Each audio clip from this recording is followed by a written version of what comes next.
George!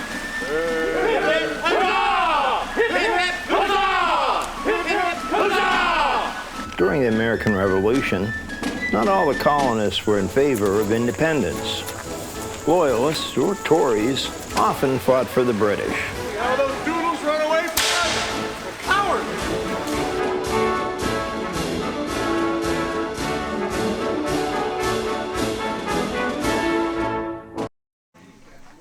We're back at Fort Roberdeau near Altoona, Pennsylvania for the 2024 Revolutionary War Days weekend. Most times we hear about this period from the Patriots' point of view because, let's face it, history is written by the winner. But what about that roughly one-third of the colonists who remained loyal to the crown? In 1778, there were about 30 or 31 loyalists from central Pennsylvania. Their ringleader was a man named Henry McGee, who lived near Chambersburg. And their plan was to march to Kittanning on the Allegheny River and join up with some Native American warriors and return to this area, raiding the settlements and the forts along the Juniata River. So that's the whole idea. He enlisted, as I said, 30 or 31 men. They marched mostly at night. They were outnumbered by their Patriot neighbors, so they had to do it secretly. But they're going to explain to you why. I mean, today we think about everybody during the American Revolution in America was a patriot and supported independence. Such is not the case. Probably about a third were loyal, a third were active patriots, and a third were neutral, so they say. John Adams always thought it was that way. So why? And for that, I will turn it over to our friends who are loyalists. Are most of these people from Pennsylvania? Anybody here not from Pennsylvania? Oh good, then I will insult all of you. Unlike the rest of the country at this point, it was a little more violent here. You had a number of exchanges, I'll call them, along the valleys. Settlements burned out.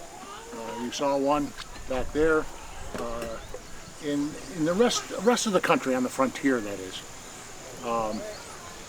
only a third of the people supported the revolution. A third remained loyal to the king for all of his benevolence and everything they had to this point, and a third just didn't care. They were raising their farms. The farms were prosperous. Roads were in good repair. There was a peace, although it be uneasy, with the natives, but all of that was owed to the king. What you've seen, what you're going to see more of today, is retribution. This was the first time that a war was initiated based on an idea. In the past, and in Europe, which was everyone's experience, battles were fought for insult. They were fought over land, kingdoms, things like that. But here there was this thing called freedom, and everybody just didn't understand. They were free. They may have been oppressed, but they were free. So this was a whole different experience for everybody here. The men that you followed in are Brant's volunteers. They followed Joseph Brant, the Mohawk war chief, and he was sent here by John Butler, who was the British commander at the time for this area. You know, the best way to support the channel is to like, comment, and subscribe. Now, if you'd like to support my caffeine habit, there's a link in the description to our Buy Me a Coffee page. We'll be happy to take any questions before we have to go back. Yes, sir. Did the British supply you with any weapons? They did. As a matter of fact, most of the weapons these men have were given them in the French and Indian War.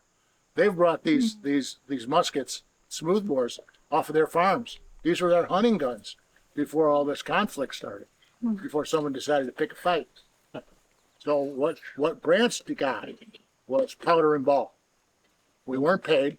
Sometimes we got food, sometimes we got shelter, but we were out in the woods most of the war.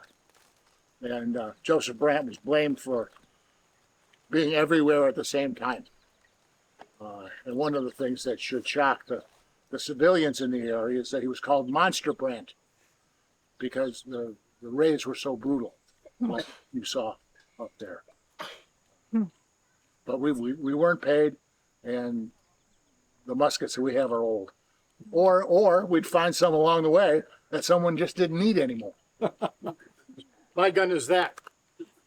My gun was actually a French military gun. And the person that owned this gun didn't need it anymore. And I found out that it was good for fighting in the woods, and it was very reliable. Yes, ma'am.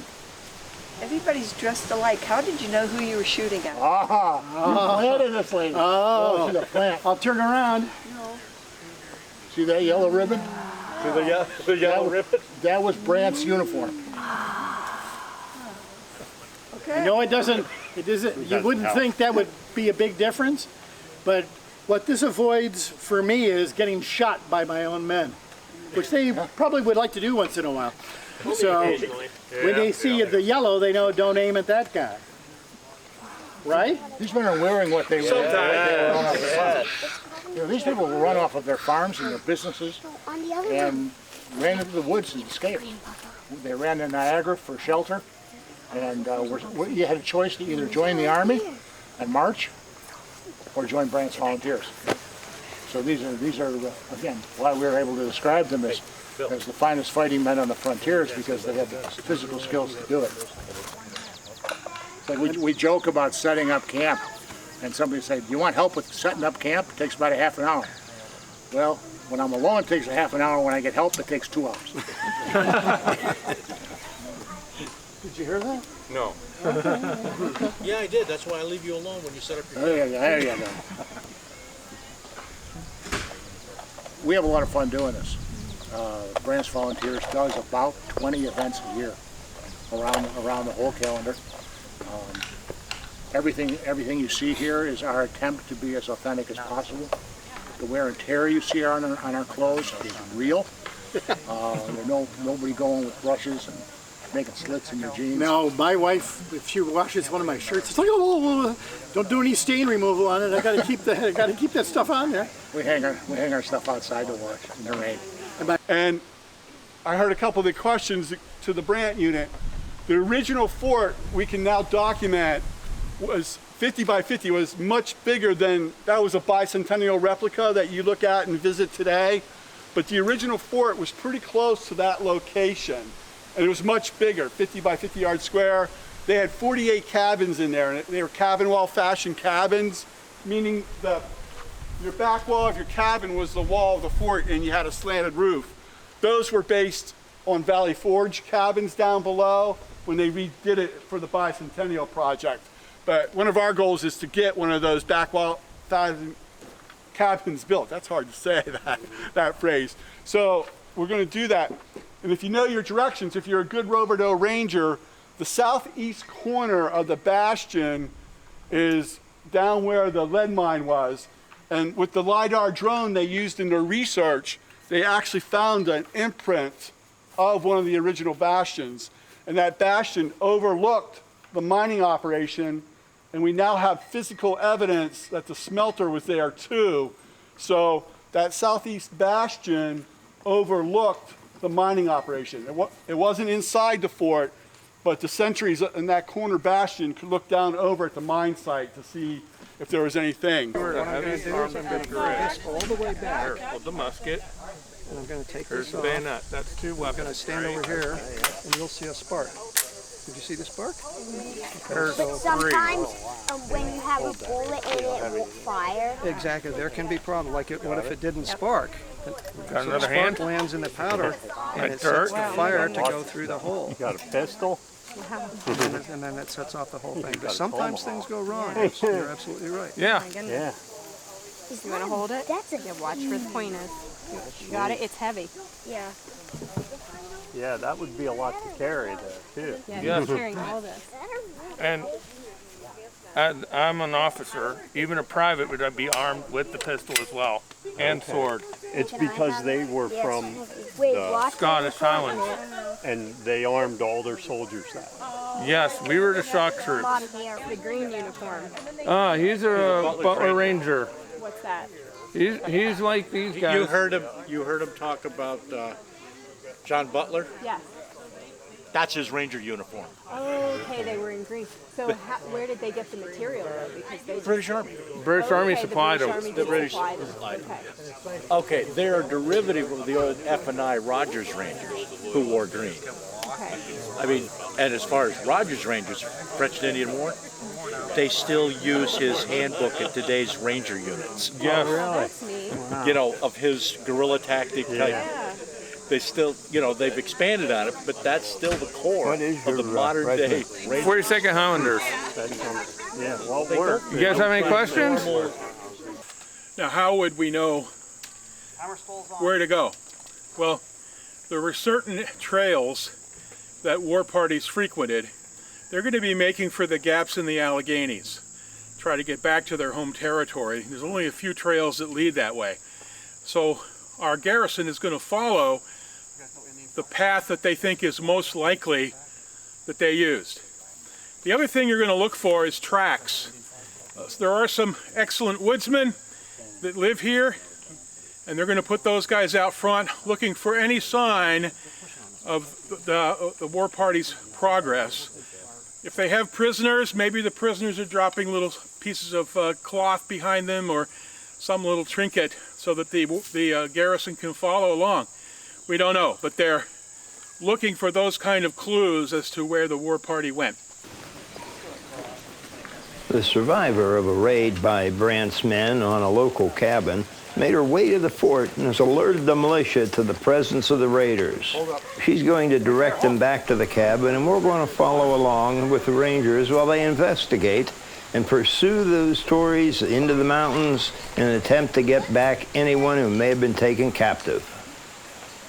Forward march. Keep your space on the open order.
close.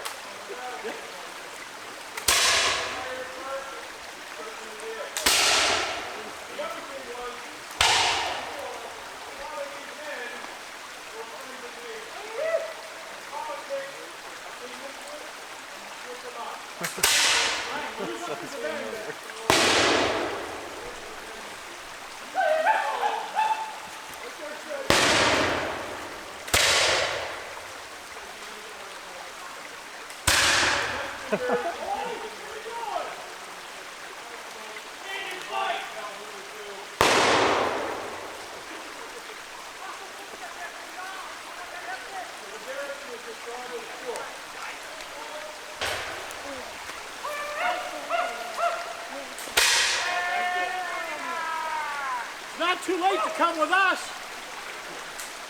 Join us.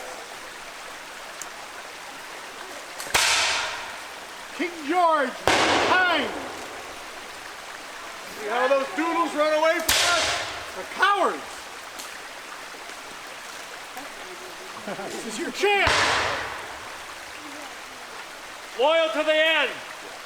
Try and capture a fort, they had to concentrate their forces in one spot so they could overwhelm that spot. Well, with a swivel gun, anytime you got a concentration of forces, that's just ideal for a swivel gun. Just break them up. And if you only had a couple swivel guns, they're light enough, you could pick them up, take them to the other bastion if you need. All you needed was a 32-inch hole somewhere to mount this. Now the swivel gun was essential in the defense of Fort Henry in West Virginia. I don't know if you're familiar with that. They were attacked late in the Revolutionary War by at least 200 Indians with British loyalists and British Rangers attacking the fort also. And the swivel gun there was an essential part of defending that fort. Anytime they wanted to concentrate their forces to attack the fort, the swivel gun would shoot out and decimate them. They shot this at least 19 times during the battle. Well, shoot it enough, this will take 2 to 3 ounces of black powder every time you shot it. Well, you could probably make at least a dozen cartridges for muskets or rifles with those ounces of powder. So you can imagine this thing ate up the powder a lot. And on the second day of the battle, they were running low on black powder, and they needed some. And there was some in a cabin about 150 yards from the fort. And Tammy's going to tell you about the young girl who ran there to get that powder. Well, there was a young girl by the name of Betty Zane who was 17 years old, and they did run out of powder there. And she mentioned that her brother's house, who was only 150 yards away, had ammunition in there, and she volunteered to go. And she said to the men, "You men cannot go. You need to stay here and defend the fort. I'll go." So she went out of the fort, and as she was going, luckily, none of the Indians or the Allies shot at her, and she went in the house, took her apron, gathered up all the ammunition that she could find, and she headed back out. But as she's heading back out, they figured out what she was doing, and they started firing upon her. And as she made it to the fort, she was not hit one time that would kill her, but her petticoats did have a few holes in it. But she did save the day, and it was because of the swivel gun and the ammunition that she was able to retrieve that saved the day. I hope you learned a bit about the Loyalists and their steadfast allegiance to the Crown. If you are in central Pennsylvania, Fort Roberdeau is a great place to immerse yourself in the history of colonial America, and their special event weekends are always great fun. Thanks for joining us today. I appreciate you taking the time to watch our videos. Till the next day trip, as always, have a great week. At the trail, forward march. You can't expect us to do that. Later. At least there are some brave men that are willing to stay. Fools.